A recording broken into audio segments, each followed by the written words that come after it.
বন্ধুসকল আপোনালোকে চাই আছে ৰিয়েল ফেক্টছ আছাম।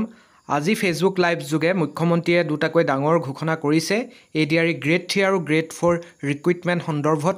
বিশেষকৈ তেখেতে উল্লেখ কৰিছে যে এডিআৰই গ্ৰেড 3 আৰু গ্ৰেড 4 14,000 পদত প্ৰায় 18 লাখ আবেদনকাৰী, অৰ্থাৎ অস্বাভাৱিকভাৱে আবেদনকাৰীৰ সংখ্যা বৃদ্ধি হৈছে আৰু 2 এদিনতে এডিআৰই গ্ৰেড 3 আৰু গ্ৰেড 4 সন্দৰ্ভত চিলেবাছ প্ৰকাশ কৰা হ'ব বুলি তেখেতে জানিবলৈ দিছে।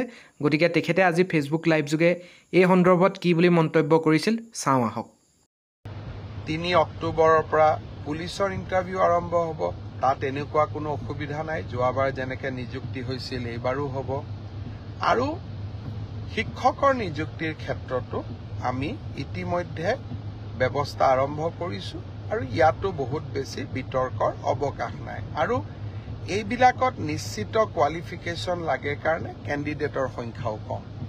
কিন্তু তৃতীয় আৰু চতুৰ্থ শ্ৰেণীত এইবাৰ অসম্ভৱ প্ৰাৰ্থীয়ে আবেদন কৰিছে।